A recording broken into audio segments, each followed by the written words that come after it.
Uh-oh.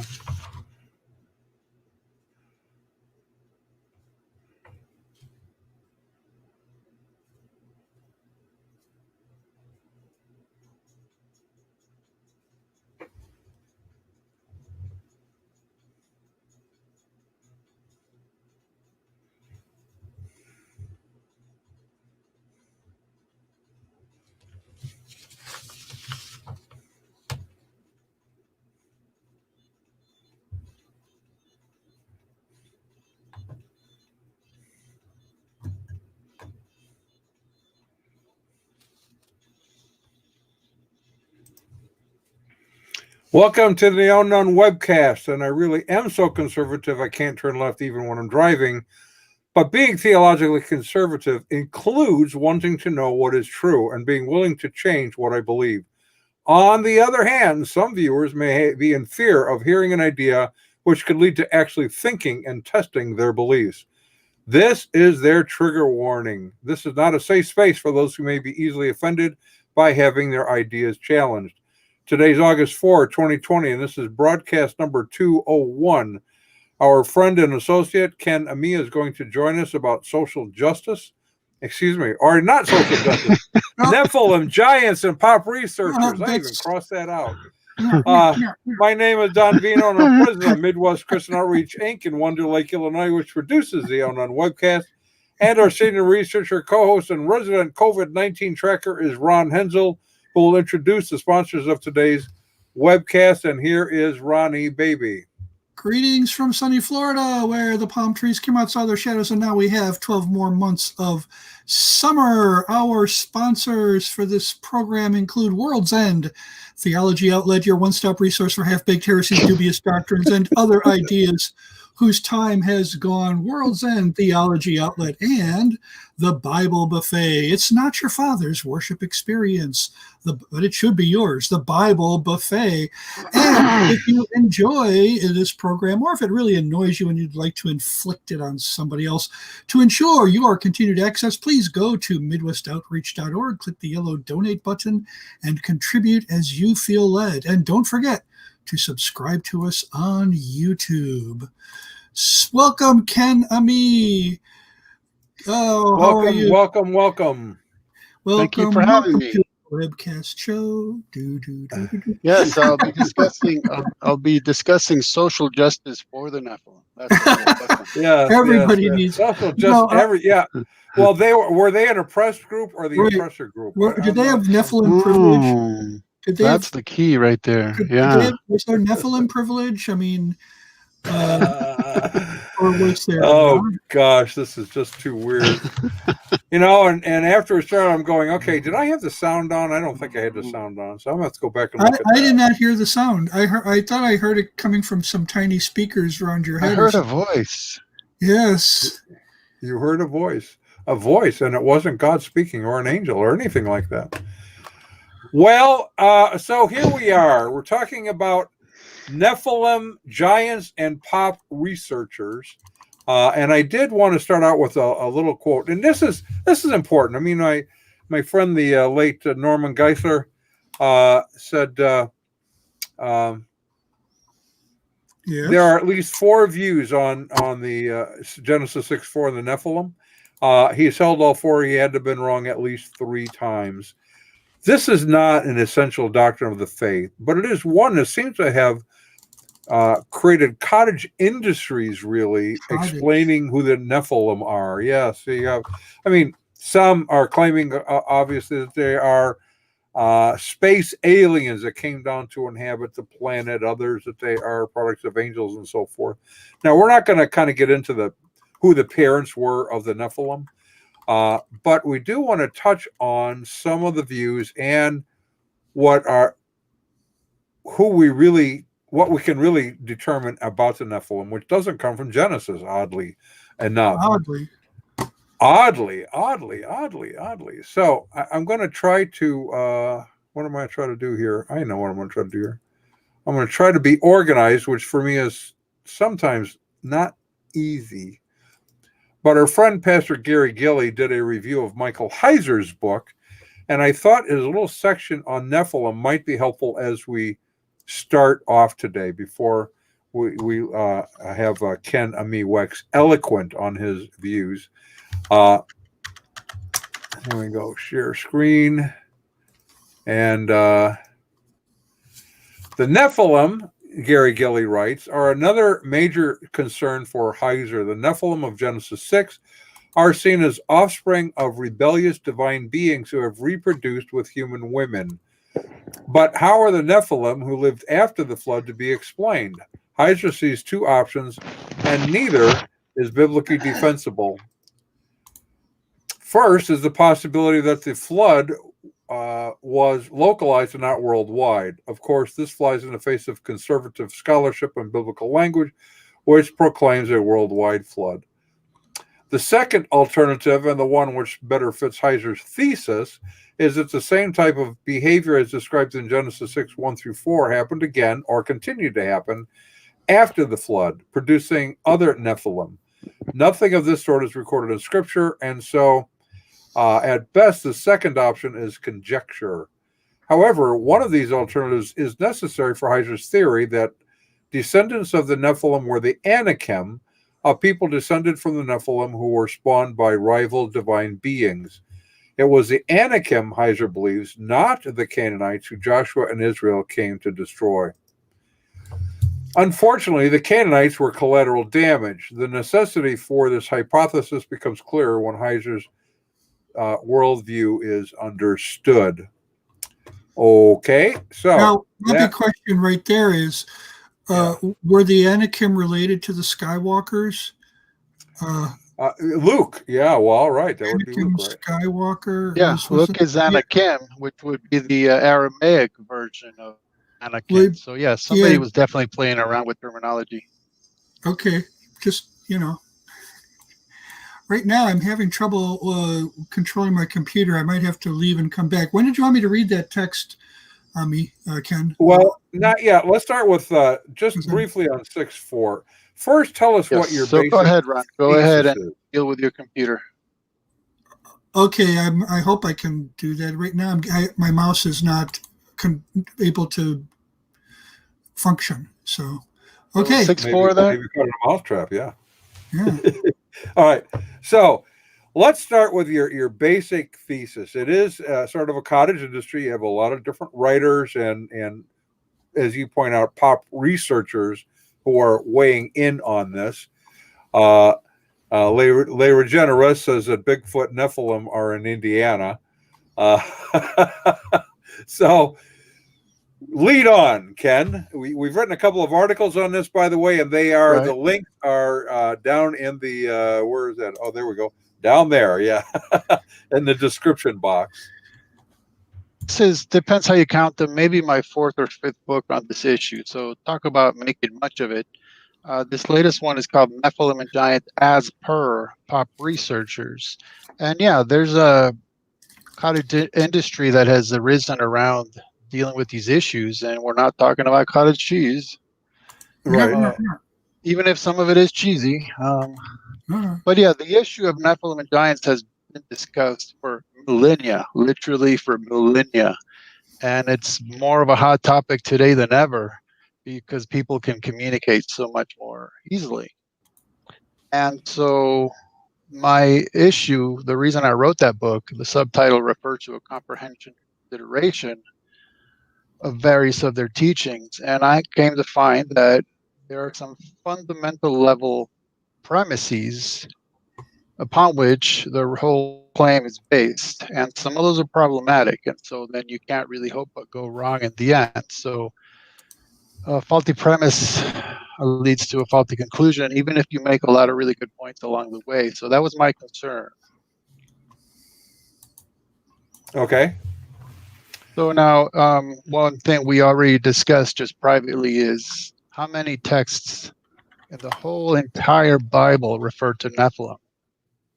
The answer is a grand total of 2. 2. I mean, there's like not whole entire sections devoted to this in the Word of God so that we know how important these characters really are. There's not even 2 texts, really. It's literally 2 verses. And Okay. I'm not a big fan of the concept of a verse. We do better without them. But okay, fine. That's the way we communicate. 2 verses. 2 verses. Okay. So the first verse occurs in the first book of Genesis the Bible, 6:4. Genesis 6. Right. And what does Now, it tell us about them there? so again, we won't focus on the issue of where their parents are, only because that would definitely deviate us into a rabbit hole, and that's a complicated issue. So I'll just read it.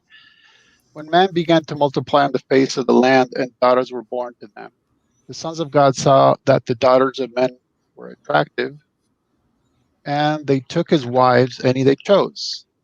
Then we're going to jump a verse to the Nephilim were on the earth in those days, and also after that, when the sons of God came into the daughters of men, and they bore children to them. These were the mighty men who were of old, the men of renown. Okay. Now, I guess my first question would be, does Genesis 6 tell us that the sons of God were the Nephilim? Does it say that? No, it implies that the sons of God are the dads of the Nephilim. Okay. So, because it says the sons of God took on, and then it goes on to say the Nephilim were in the land. But it doesn't actually say, the text, as far as I can understand, it doesn't say that the sons of God fathered the Nephilim. Yeah, the issue is verse 4 would say the earth and those after the land, the sons of God came into the daughters of men and bore children to them. And the issue is, if that is not telling you that those children that were born were the Nephilim, then it's just grammatically odd that Moses would just say, oh, I'm going to throw in this mention of Nephilim, but forget it. I'm not going to say a single word about them. I don't even know why I'm mentioning, right? It doesn't make sense grammatically unless he's tying the two, right? Okay. Because really, it would be odd. Yeah, it'd be odd. These other guys were around. These Nephilim guys were around, but forget that. I don't know even know why I brought it up. Now back to our story. You know what I mean? Okay. Well, Yeah. so I have to ask, it's just because I have to know. I'm, Yeah.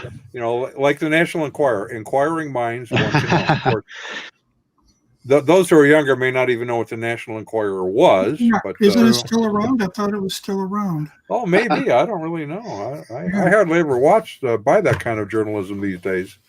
So now this Genesis 6 timeline is pre-flood. Okay, and if Ron is ready, perhaps he can read the other. Yeah, I'll have to read it off of my iPad because I'm still having problems with my computer. So I'm beginning at verse 26 of Numbers 13. Right? Yes. Yes. And they came to Moses and Aaron and to all the congregation of the people of Israel in the wilderness of Paran at Kadesh. They brought back word to them and to all the congregation and showed them the fruit of the land. And they told him, we came to the land to which you sent us. It flows with milk and honey, and this is its fruit. However, the people who dwell in the land are strong, and the cities are fortified and very large. And besides, we saw the descendants of Anak there. The Amalekites dwell in the land of Negev. The Hittites, the Jebusites, the Amorites dwell in the hill country, and the Canaanites dwell by the sea and along the Jordan. But Caleb quieted the people before Moses and said, let us go up at once and occupy it, for we are able to overcome it. Then the men who had gone up with him said, we are not able to go up against these people, for they are stronger than we. So they brought to the people of Israel a bad report of the land that they had spied out, saying, the land through which we have gone to spy it out, it is a land that devours its inhabitants, and all the people that we saw in it are of great height. And there we saw the Nephilim, sons of Anak, who come from the Nephilim, and we seemed to ourselves like grasshoppers, and so we seemed to them. Okay. So it says they were of great height. Does that tell us how tall they were? Well, it starts out saying that everyone in the land was bigger, but then it seems to single out these Nephilim as maybe the biggest of the big. I don't know. Okay, so the important thing here is to consider the narrative as a whole. So if you will, let me just review it. Because this really is the mother of all Nephilim texts. the mother of all two of them. And it is upon this one that the whole entire pop researcher claim about Nephilim is based. And this verse, 33, is used to then reinterpret Genesis 6:4, as we'll see in a minute, and really a bunch of other texts in the Bible. So this was about the spies who were sent into the land and they come back. This is their report, right? Yeah. Okay. Now, verse 26 all the way through verse 31, all of that is stated as is. This is what they claim. It's accepted completely. Yep, no problem. We gotcha. No, verse 32, though. They brought to the people of Israel a bad report, also translated by some as evil report. And then something very different happens. So let's look at what happens within the second portion. So I call the first part the as-is report, and the second part is the evil report. So that we're dealing with two different things here. You notice, first of all, supposedly they saw Nephilim who are just absolutely enormous, right? It's not specified, but you can imagine if you think of yourself as a grasshopper compared to them, enormous. You would kind of have to imagine they would run back to the camp and first thing out of their mouth would be, OMG, you won't believe what we just saw. Or, the ancient equivalent of OMG, maybe OM Yud, OM Yud, you don't believe what we just, but they don't. First thing, they start talking about the land, hey, here's some fruit, and just eventually get around to mentioning what you would think would be the most notable thing to mention. So it seems like backwards to me. But okay, let's just take it as is. When they come to the people, and this is key, by the way, the people aren't seeing all this stuff. They did the congregation of Israel didn't see the land, didn't see its people, didn't see any of it. This is all based on the claims of the spies. So they show them fruit and they say that it's a good land, it flows with milk and honey, okay? So that's a good report of the land. That's the as-is report. But notice in the bad report, the land through which we've gone out to spy is a land that devours its inhabitants. So now they're contradicting themselves. Straight up, that's a contradiction. In their bad report, they speak ill of the land, whereas before they spoke well of the land, right?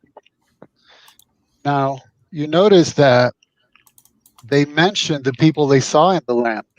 In the as-is report, they claim to see the descendants of Anak, right, the Anakim, Amalekites, Hittites, Jebusites, Amorites, and Canaanites. They mention all the people they saw. But all of a sudden, in their bad report, oh yeah, by the way, we forgot to mention, we also saw Nephilim. So that's an addition to their report. And you'll notice too, in the as-is report, they say the people of the land are strong. But all of a sudden, in the evil or the bad report, all of a sudden, they're all of great height. So that's another addition, right? So there's inconsistencies and there's contradictions between the as-is report and the bad report. So that tells you something's going on. Okay, these guys are just not reliable to start with. Then the fact that they're dissuading the people from doing that which God commanded them to do, which is to take the land and conquer it. So they're also unfaithful and disloyal. And they were rebuked for this report that they gave, the bad report. They were rebuked for it. So these guys are obviously intimidated, right? They talk about how the land has strong cities, strong people. The cities are well fortified. And that's intimidating to these guys who were itinerant, tent-dwelling, wilderness dwellers, right? All of a sudden, they're confronted with cities and that are well fortified. That's intimidating. So then they want to dissuade the people. We are not able to go against this people, for they are stronger than we. See, even in verse 31, they're still claiming, referring to the strength of the people. Only in the bad report they refer to height. So it is before the bad report, incidentally, that they're dissuading people. So it's not that the bad report dissuaded them. That happened before. And so what happens is the bad report contains three claims about which the whole entire Bible, the rest of it, knows nothing. And that is that there's post-flood Nephilim, that Nephilim are very tall, and that Anakim are related to them. Those three things, the whole entire rest of the Bible knows nothing about that. Nothing, not a single word. And so we need to take that seriously, considering, again, these are unfaithful, disloyal spies who make three claims about which the rest of the Bible knows nothing. They contradict themselves, and they were rebuked for what they said. And incidentally, they contradict Moses, they contradict Caleb, they contradict Joshua, they contradict God, and they contradict the rest of the Bible, because all of those affirm that Anakim were in the land, but they never say one single word about Nephilim. Never, not once. So these guys are at the very least completely unreliable. They're claiming they saw things nobody else saw, and they were rebuked for it. Now, what's interesting, if you look at Deuteronomy 1, 26 through 27, this is how Caleb is recalling this event. 26 through 28. What he ends up saying is, our brothers have made our hearts melt, saying, and now he's quoting them, the people are greater and taller than we. The cities are great and fortified up to heaven. And besides, we have seen the sons of Anakim there. You notice Caleb doesn't even bother mentioning Nephilim. Right.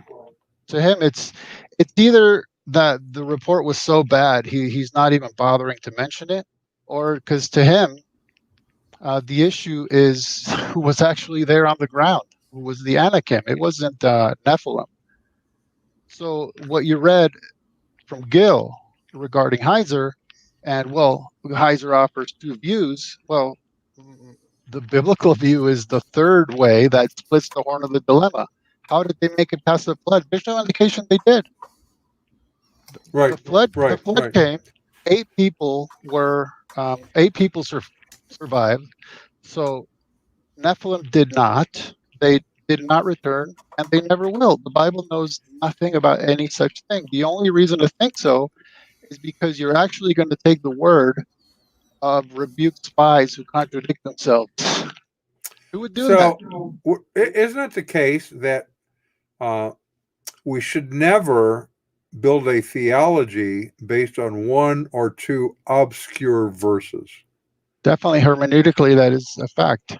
Right. Because we just don't have enough information. No. I mean, we kind of see this happen in a number of areas where there's a verse or an allusion to something that is not really clarified.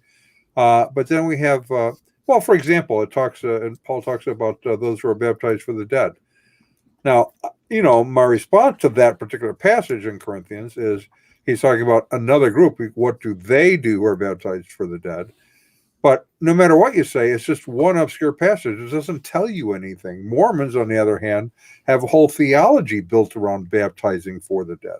Yeah. Doesn't this fall in the same kind of a category? You have an obscure passage with a number of writers and soothsayers in some cases, creating a whole entire theology around this one, really just one mention, the one in Numbers, on who are the Anakim, or the Nephilim. Who are the Nephilim? Well, both. It's actually both, because if you're going to claim Anakim are related to Nephilim, again, you only get that from this one single statement. What happens then is, go ahead, Ron, then I'll jump in. Since I had to leave and come back, I think I'm getting the gist of it, that it sounds like what you're saying is that these the spies, the unfaithful spies, misidentified this group as Nephilim, or lied about it, or what? What is your thesis here? Perhaps told a tall tale. Told a tall tale. Yeah, because the first account doesn't mention them, and then as they kind of retell it, they embellish upon it. Yeah, it's a great land. Oh, yeah, I just remember there's like really big guys there and fortified the Jolly cities. Green Giant, or they reached back into their folklore to into ancient history, if you will, to grab what's his name, Paul Bunyan. We saw Paul Bunyan there, Yeah, so, it was a don't go in the woods type of tall tale. Okay. It's a fear-mongering scare tactic. We're scared and we don't want to do this, so we're going to scare you by mentioning these guys about which all the Israelites would have known through history that eventually came to be called myth and legend, but it was common history from pre-flood times. So you'll notice, incidentally, in the Bible, we're told many, many times about the people in the land and the people that lived around the land, and we're told of battles, and we're told even of hand-to-hand combat. Not a single mention of Nephilim anywhere in any of that whatsoever. Never, ever. Kind of interesting. So Penjamin points out, wait, sounds like you're saying the scriptures should be the source of our theology and not traditions of men. Is that what you're saying, Ken? Who would have thunk it?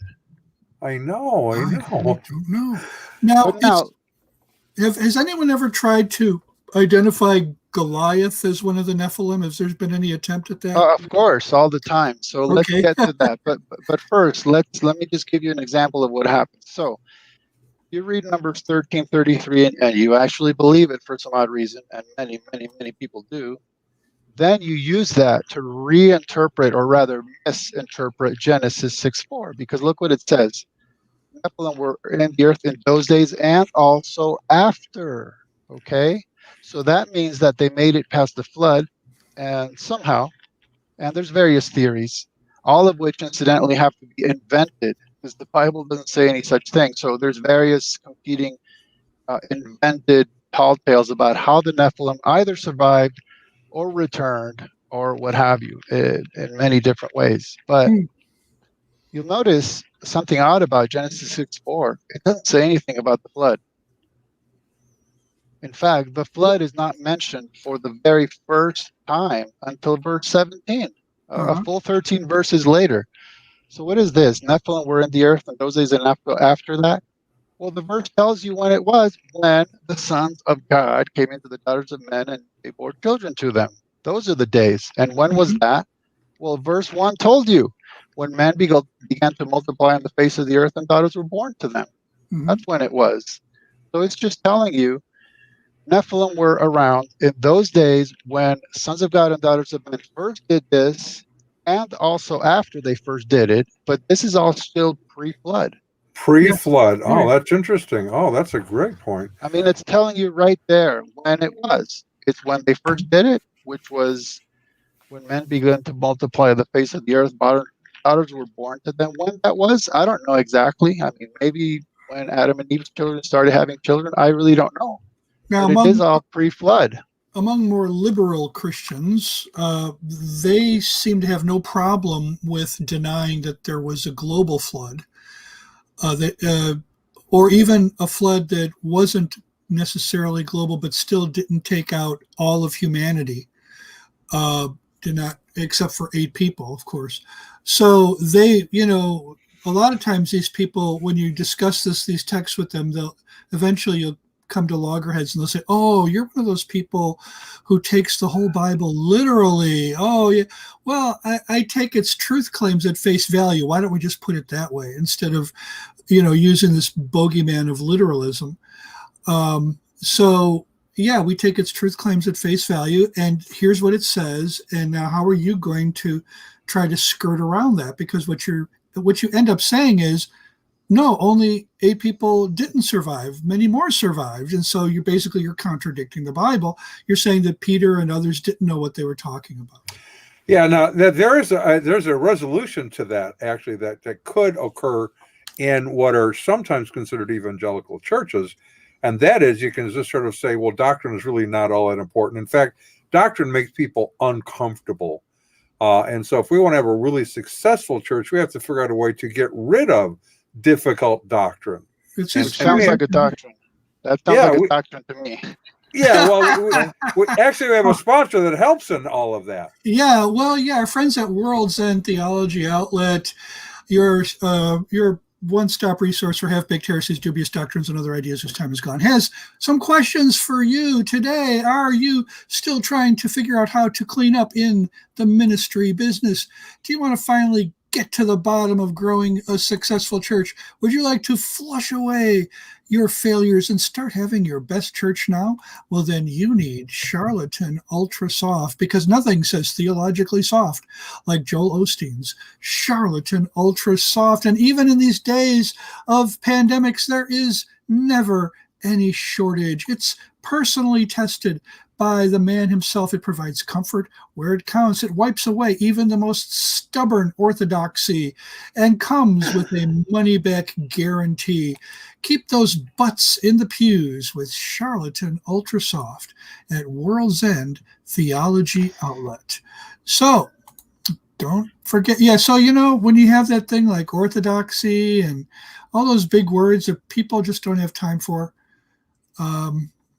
this is your go-to product. It'll just wipe it away. So for me, the issue of the flood is really simple when we're discussing it within the context of Nephilim.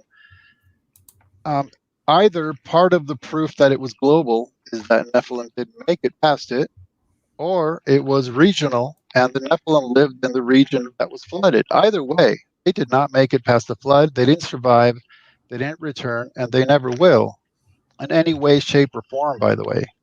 Yeah, that's important. Even if it wasn't global, even if it didn't take out all of humanity everywhere, well, the Nephilim were where the story happened, so they would have been taken out.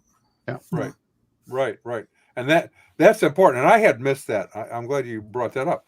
So they were there then, whenever they started procreating, and after, but not after the flood. That's all a pre-flood tale. I mean, pre-flood text. Yes, but keep in mind the point. It is only after you read number 1333 and you believe it that then you go to Genesis 6:4 and you think that a text that says nothing or a verse that says nothing about the flood is talking about the flood. That's why you make that error. Okay, so you're reading back into the text something that isn't there. Right. Okay. Right. So let's move now then to Numbers and deal with that. So far we have you've had the account which you demonstrated they had 3 major problems with their report, right? Re-enumerate those again. Well, there were 3 claims that were unique to that one single verse. There are many, many problems with the report itself. So they are disloyal and unfaithful. They contradict themselves. They contradict Moses, Caleb, Joshua, God, and the rest of the whole entire Bible. And they make 3 claims about which the rest of the Bible knows nothing, which is there's post-flood Nephilim. Nephilim are very tall, and Anakim are related to them. Okay. Now, let's start tackling those. Let's start taking them apart in the next 30 minutes or so to help people say, okay, even though this is not an essential doctrine of the faith, it, I would say, starts distracting from essential doctrines of the faith because we get sort of over-invested in trying to sort this out and taking time away from truly important stuff in Scripture. So, off you go. Oh, let me just throw something else in. If you look at the Septuagint for number 13, in the Septuagint, it's actually verse 34. And there we saw the giants, referring to Nephilim, and we were before them as locusts.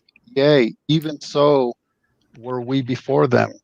And I'm just throwing that in because it's fascinating that the Septuagint doesn't even correlate Anakim to Nephilim. It's just not even in that text. Okay, I'm looking at it now. I'm gonna have to get out of my. Yeah, there's no need to discuss that when I was just pointing it out that they're missing. The Septuagint doesn't connect Anakim with Nephilim. So it's pretty interesting. Just like Caleb in Deuteronomy 1 doesn't bother mentioning Nephilim. To him, it's we got to battle the guys that are actually alive and existing on the ground. And that's the Anakim. Looking at the English translation here of the Septuagint, it says giants. Yes. Yeah. Which is our issue now. So what about giants? Yeah. Well, I find that what generally ends up happening is people will chase an English word around the Hebrew Bible. That right there is a potential problem. Hmm.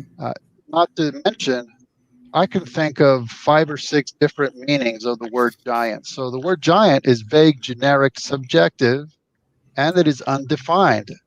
So how can we jump into a discussion of giants if we haven't even bothered defining the term? Okay.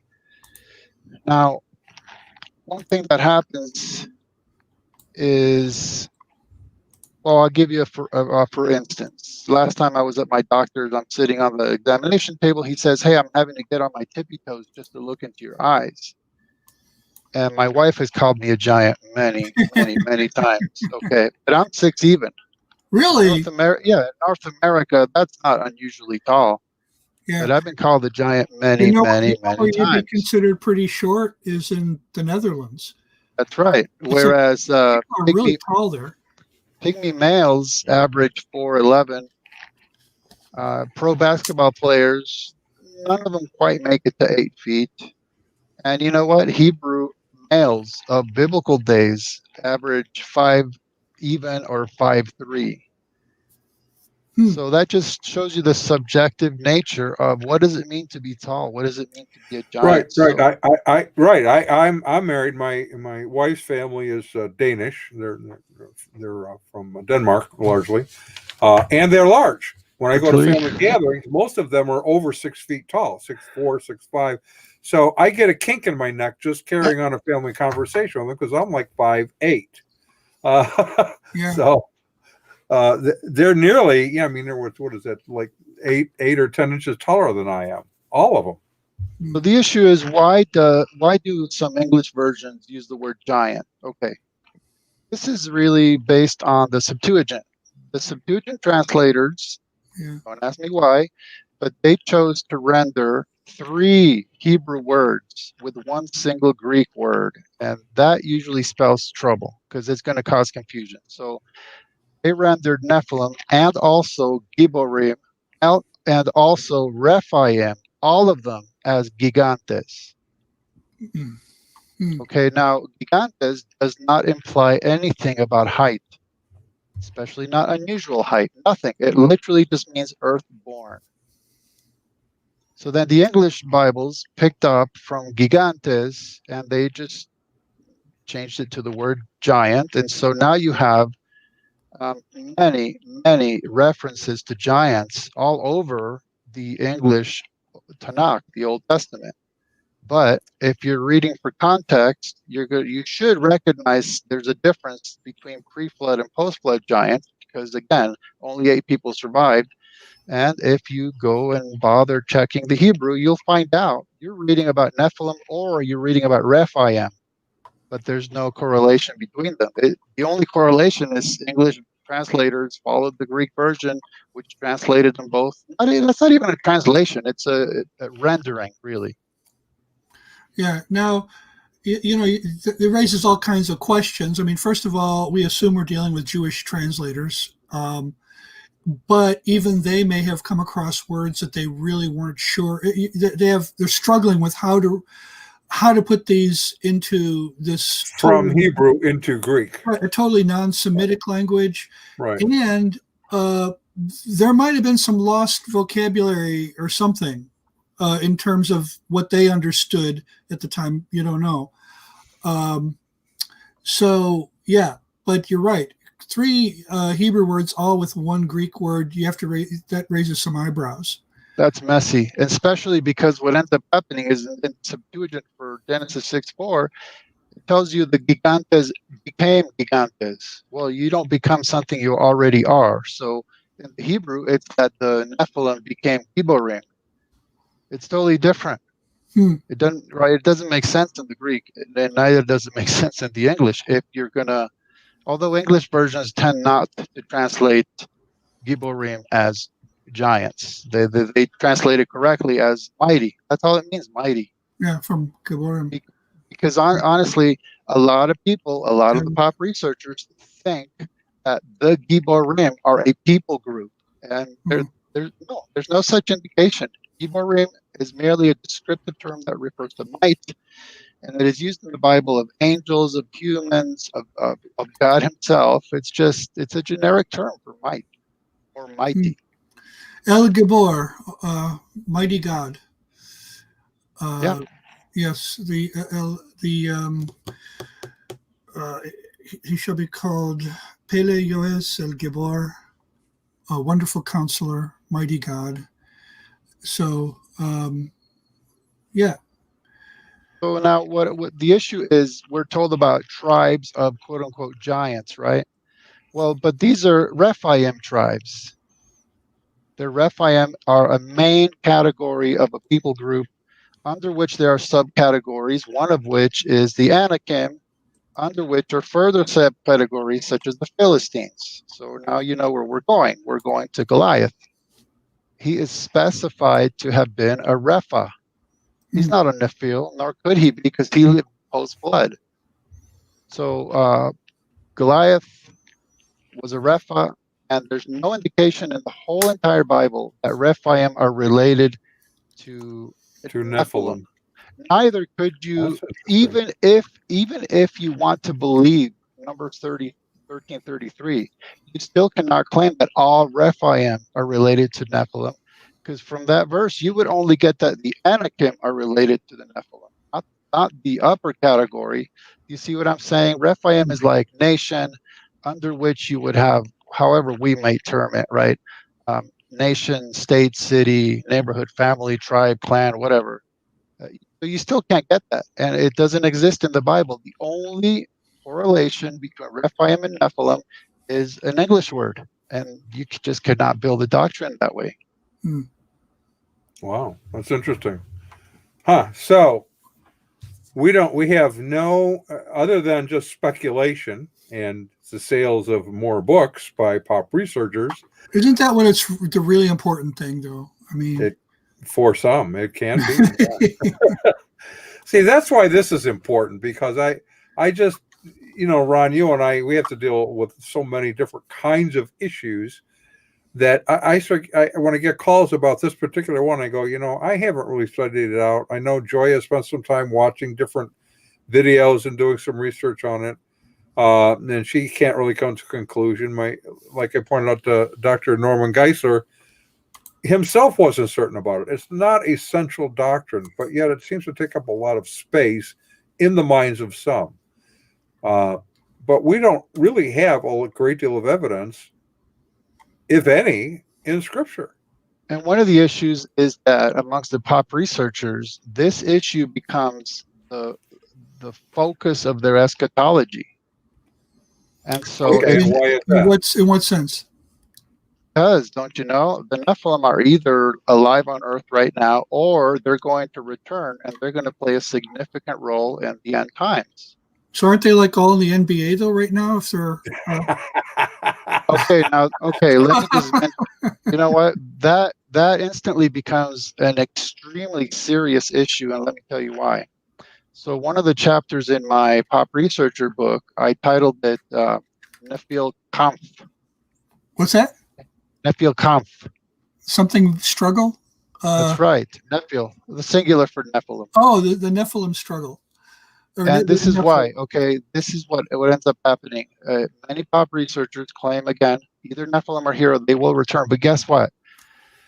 The demonic entities behind their creation have fine-tuned their genetic experiments, and it turns out Nephilim are not going to return. You won't see them walking around as being entire body lengths taller than an average person.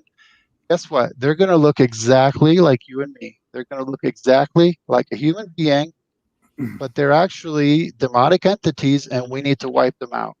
It's kind of like Nephilim meet boys from Brazil. I don't know if you're familiar with that. Yes, I'm definitely aware of that, right. And that's where it becomes so disturbing when you are claiming we Christians are going to have to literally battle and wipe out people who look just like people. They look exactly like us. People So who look like people. now it becomes incredibly dangerous when you are saying that a human being is not a human being and they need to be wiped out. That Okay, is so this is incredibly really dangerous. an important part of their doctrine, that Right. Nephilim are not So people. this sounds like a Roddy Piper film, They Live. Live. Where he got these special glasses and realized there's demons all over the place that just look like humans. I see Nephilim everywhere, and they don't even know they're Nephilim. Right. So now remember that in Genesis 6:4, the reliable verse about Nephilim, we have no physical description of them, right? We're just told they were mighty men of old, men of renown. No physical description, right? Right. Okay, Numbers 13:33 is unreliable by any commonsensical indication, which means we have no biblical physical description of Nephilim, so we can't even claim they were even an inch taller than average, much less anything else about how they looked. We have zero reliable biblical data. Isn't it amazing, though, how, according to these people, some of the most important truths of Scripture are not actually found in Scripture, or you have to kind of like read not just between the lines, but between the consonants or something. The invisible ink in the text. Part of the issue is that during the Second Temple era, pseudepigraphical texts were written, right, and they contain material about Nephilim, which were gigantic by their estimation. And so what you do, again, you read Numbers 13:33, you actually believe it, and then you go centuries, if not millennia, after Genesis was written and Numbers was written and the Torah was written. And then you pick up like the Book of Jubilees, which is written roughly 200 to 100 BC, or 1 Enoch, aka Ethiopic Enoch, from roughly 165 to 64 BC. And that's where you get your information, and then you plug that back into the Bible. And that's definitely a millennia. I mean, even if you if you take the later date of the Pentateuch, 13th century BC instead of 15th century BC, you're still 1,000 years apart from the original account in Genesis and in the Pentateuch. So, yeah, it's very perilous to do that.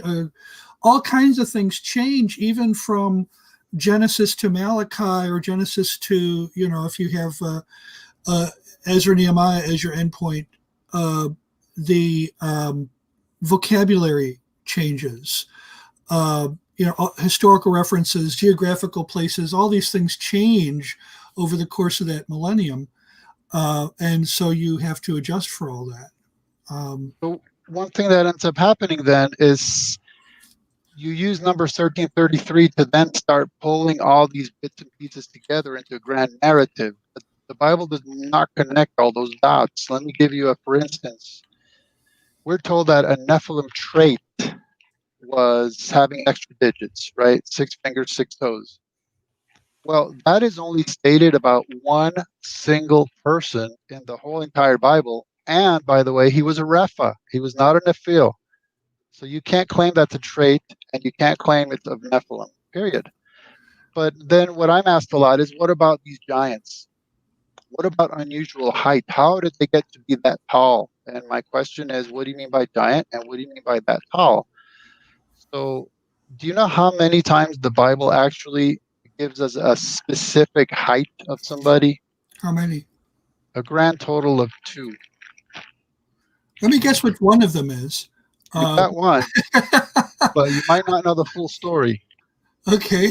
So the first one is an Egyptian man who is referred to as being 7'5", and I'm using an 18-inch cubit.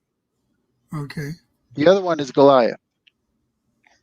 Now before we get too far in that, I do want to point out that some people like to take the Bible and sort of create doctrine, pick and choose along the way, and they don't really want to study it in context.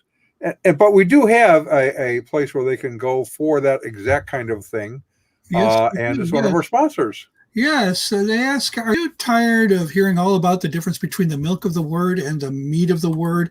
Are you wondering when your church is going to get around to serving the ice cream and cheesecake of the word? Does your pastor take the whole Bible thing way too seriously? Well, then you need to check out the Bible Buffet. It's not your father's worship experience. Everything at the Bible Buffet is prepared with your comfort and enjoyment in view. Everything there is gluten-free, trans-fat-free, and truth claim-free. And all of their dishes are piping hot and ready to eat.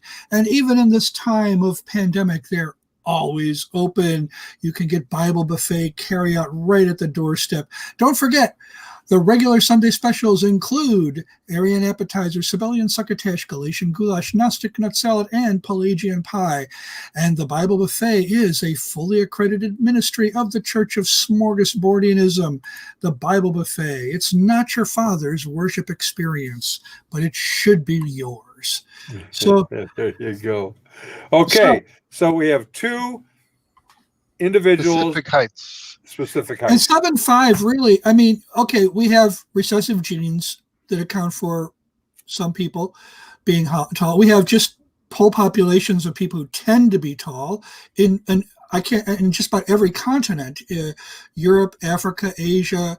There are these certain groups that, for some reason, they've all tended to be on the tall side, sometimes very tall. And then we have a mutation called giantism, which is actually quite unhealthy. You can grow to enormous heights, and you usually have a short life because you're not really growing your organs and everything in the proper proportions to what they need to be to sustain a long life. So there are lots of reasons why people can be this way, and it's common throughout history. So it doesn't necessarily trace to some what is this, like, what are they saying? The Nephilim are not human? Are they're hybrid angel demon human things? Yes, that is generally the pop research view, and I hold to that view myself. But the issue is, what about that? What do we know about them? Genesis 6:4 is the only biblical thing we know about them, period. We know who their parents were. We know that they were mighty and renowned. That's it. Okay. Full stop. So then to the other height, Goliath. Now, there's an issue here that's textual. Okay, now the Greek manuscripts have him as being just shy of 10 feet, but Hebrew manuscripts, like the Dead Sea Scrolls and Flavius Josephus, have him being just shy of 7 feet. But to me, it's not an issue. The issue in the scripture isn't that he's tall, it's that he's a successful, well-known warrior. He is trained and experienced in battle. Very intimidating. Yeah. And some people also make a big deal about the amount of armor he had and his weaponry and all that, but the issue is he did have help. He had a armor bearer with him, helping him carry that stuff. And today you can go to any strongman or weight powerlifting competition, and you could see guys that are right around 6 feet lifting 1,000 pounds. So you don't need to be taller than average to be super strong. It's not. Yeah. But that's it. So that's the specific heights. Then what you get is symbolism or metaphor. For instance, in Amos, we're told about the Amorites and that they are as strong as oaks. Okay. Now, they're strong as oaks. Are either of you thinking, I know what that means? It's implying that I should conduct a ratio-based mathematical calculation. I need to measure the strength of an oak. I need to measure, is that what you're thinking? Do they really do that? Okay, but let me tell you why I'm saying that. Because Amos also says their height was like the height of the cedars. And all of a sudden, yes, I'm going to go measure a cedar, and I'm going to claim that the Amorites were that tall, which is 40, 60 feet. So wait, all of a sudden, you think Amos is telling you to get out your measuring ruler? Instead of that, Amos is saying, these guys are big and strong. Yeah, they're big and strong. And again, what's big or tall or very tall or gigantic to a guy that's 5 even or 5'3"? So again, you can't just take that and run with it. There's also the issue of Og, King Og of Bashan, right? Mm-hmm. How tall was he? We have no idea because we're not told, but we're told his bed is 12, 13 feet long. Ergo, I know we'll just subtract about a foot or a cubit from that, and we'll claim that he must have been like 12 feet tall. Okay, but you have to admit the Bible doesn't tell you that. You're just guessing that you can do that, and you can assume that the bed of a pagan sovereign is just like your bed at home. Yeah, You know, I have I'm about a foot shorter than my bed, but also, by the way, if you measured my bed, you'd think I'm 5 times wider than I actually am. yeah, my king size is about 76 inches wide. So do I like subtract a foot on each side, and that's how fat I am? And also, incidentally, we do know that pagan kings in that region had beds, quote unquote, that were not meant to be slept on. These were ritual items that supposedly a male deity and a female deity used for copulation. You know, so Yeah. the exact measurements of his bed have been found archaeologically to be a ritual object. So there's no indication that he even slept on it. And so, you know, the reason that you would take these things and you would claim that they have to do with reckoning specific heights, again, it's all based on number 1333. All of it. Yeah, and that's a precarious foundation for this. Oh, one more thing. How about this related to the Nephil Kampf thing that I mentioned? What about Joshua being commanded to wipe out entire peoples inhabiting the land? Well, that's okay. You don't have to claim that God is an evil, amoral monster because he was just wiping out Nephilim tribes, and that's okay. The only problem is God actually tells us many, many, many times why he's commanding those things, and he never mentions Nephilim, nor relation to them, nor genetics, nothing. Not one single time ever. Not once. So if you're going to base your views on the Bible, you cannot claim that. Not to mention Nephilim weren't around post-flood. That's a small It's just not biblical. Right. None of that about Joshua and his conquering is wiping out Nephilim. It's not biblical. It's not there. Yeah. So often what people do is they'll look at like the third definition down of some root word, and the root word appears in Isaiah, or let's look at a very specific translation from the Septuagint, just desperate to piece together this doctrine that just does not exist in the Bible. Well, they're doing things with Hebrew and Greek terms that they would never do with English words, or we hope they never would. If they did, communication would be impossible. We all understand just intuitively that words, the meaning depends on context, the immediate and sometimes broader context. The obvious example is the word scale. If I scale a tree, am I saying I'm doing the same thing as scaling a fish? If it's maybe. I hope. I mean, we've got in fact, the word scale is one of the words that has probably more meanings than most other words, a wider variety, because it comes from two or three different roots, depending on which version you're using. So now, and other languages have the same issues. They import terms, and sometimes those terms are very similar to words that are already in their language. So you go by the immediate context. Just because you have this wide variety of definitions that you find in your lexicons doesn't mean that they're all available to be applied to every specific usage that you encounter. In fact, that would be really stupid. Sometimes I do discuss this with KJV only people, and they tell me they don't care what the Hebrew says. They're not going to look up the difference between Nephilim and Rephaim. They're just going to read their English Bible that says giant. And I tell them, well, that's fine with me, but you still should be reading for context. And since no giant survived the flood, you should know that any post-flood giant is not of the same sort. Also, this brings us to what I term KBWT, keyword-based theology. Yeah. So where people will look up keywords, and it's easy to do in programs like Blue Letter Bible, for instance. Right. And then they'll read every text that contains that word, and they'll just connect those dots together regardless of context. That is a very common practice. Yeah. Well, I don't mean to be condescending here, and for KJV only people, condescending means to talk down. But really, people really need to get an education just on if you're a King James only person, you've got a problem right there. That is, I know I'm going to offend you. I know I'm going to insult you by saying this, just because you're going to think I'm attacking the Bible.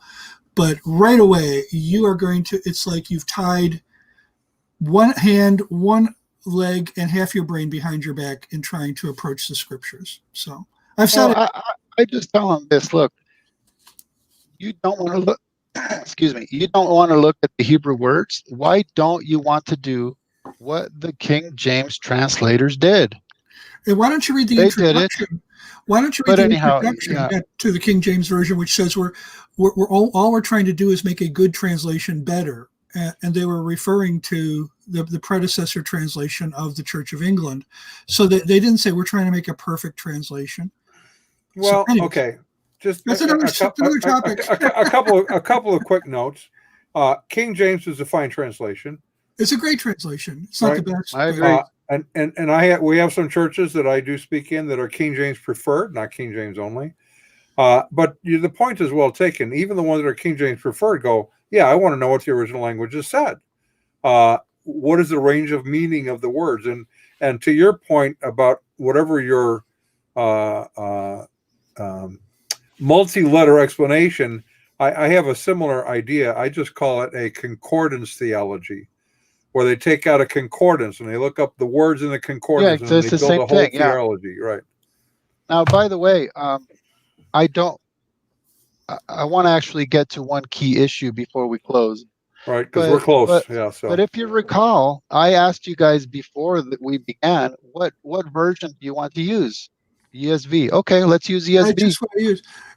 Just like KJV. If they're KJV, I'll use KJV. I don't mind at all. One of the reasons I like the ESV is because there's certain passages like Psalm 23 that read almost identically in the ESV and the KJV. And I just like that because I really prefer the traditional renderings of very, very familiar passages. And I feel like, let's say I was doing a funeral or something, and you want to read Psalm 23 at many funerals, I would be reading, every generation that's hearing it would relate to it.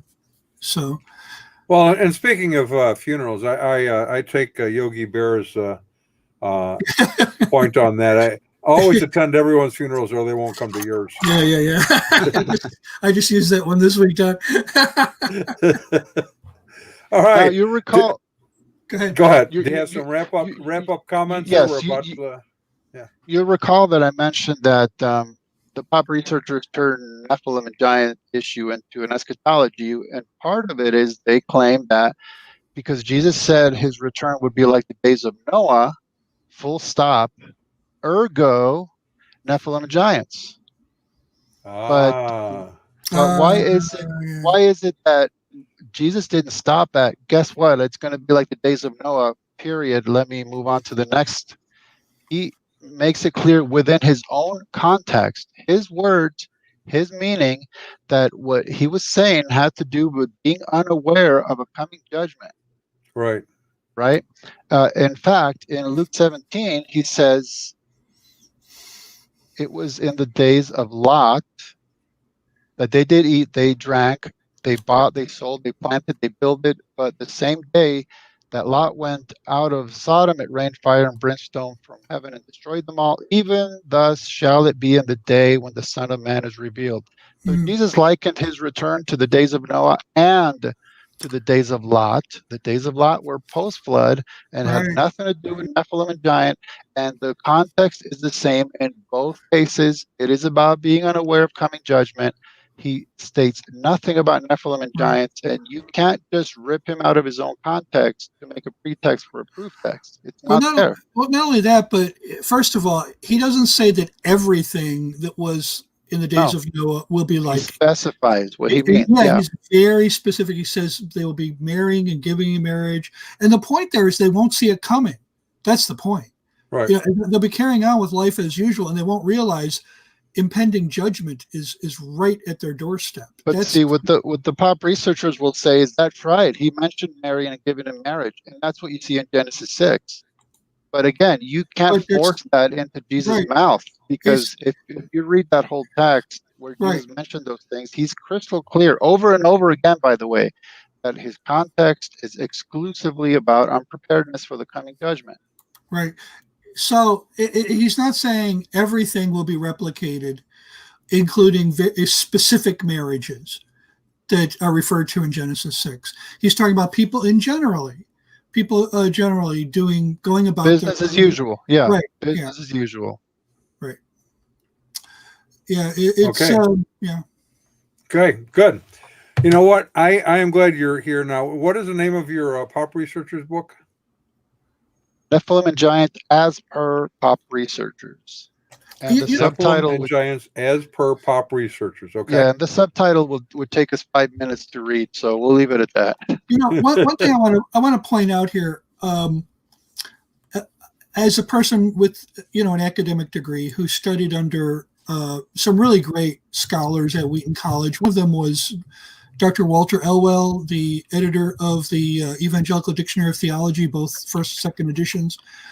We had a lot of talks as I was writing my thesis. And as you're talking about the kinds of mistakes pop researchers make, I want to make it clear.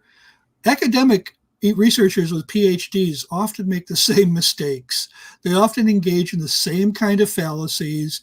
It does happen. So if you are a pop researcher, like Don, for instance, you might be accused of being a pop researcher. I drink a lot of pop when I'm researching. You drink a lot of pop and you research.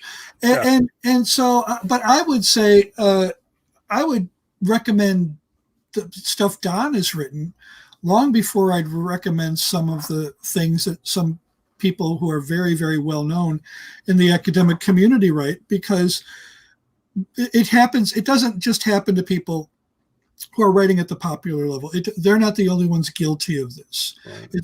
These are common fallacies. But I will also say, a pop researcher who is not open to critique, who is not listening to what other people have to say, is going to find himself or herself more prone to these kinds of mistakes. And if he's not willing to also he or she is not willing to broaden their knowledge into just like areas of basic logic and linguistics and things like that, wow, they're heading for disaster. So, thank you for opening the door to plug another book of mine. Great, go right ahead. There's one I titled The Scholarly Academic Nephilim and Giants. What do scholarly academics say about the Nephilim and Giants? And that has a chapter on Heiser, by the way. So I've looked at this from an academic level, from a pop level, from a biblical level, from an apocryphal level, and I've discussed it with hundreds and hundreds of people constantly. So I'm not just an armchair researcher. I also get on the ground and have discussions about this stuff with people. All right, Ron, you want to walk us out of here, baby? Walk, run, or whatever. Thanks for being here today, Ken. Thanks for having us. All right. Well, our resident cult leader profiler is Neil before me. Our wardrobe manager is See How It Fits You. Our culinary services comes from Chef Ham and Cheese. Our tinfoil hat provisioner is Just In Case. Our Jehovah's Witnesses coverage comes from Armageddon and D Opposer. Our Mormon Archives manager is Polly Gummas. Our Liberal Denominations Bureau Chief is Lucy Goosey. Our transgender issues coverage comes from Ben Hur, our special correspondent for cults based on the Hindenburg disaster and flying turkeys. Oh, dehumanity. Our fact-checking supervisor is Yoleg Pulling. Consulting. Technical assistance comes through Murky Research. Our legal advisors are at the law firm of Dewey, Cheatham & Howe. Our grievance resolution director is Giovanna Pisami. Our director of privacy assurance is Wiretapping. And original idea sourcing comes from Drew A. Blank. The Unknown Webcast is a production of Midwest Christian Outreach, Inc. in cooperation with Emergency Manicure Productions, both of whom are solely responsible for this content, but you will never be able to prove that in a court of law. Never Ain't happened. gonna happen, baby. So okay. And to everyone watching, thank you for joining us. We will be back next week, and we're going to be doing something fun, but I don't remember what it is. It'll be a surprise. That's what okay. It'll be a surprise for all of us. When I go to preach at church, sometimes people come up and go, "What are you talking about today?" I go, "I'm not sure, but when I open the Bible, we'll find out." Oh boy, that's all right. All right. See you all next week. You know, the Queen of England invented the microwave. The Queen of England invented the microwave? Yeah. Okay. Oh, I get it. Yeah.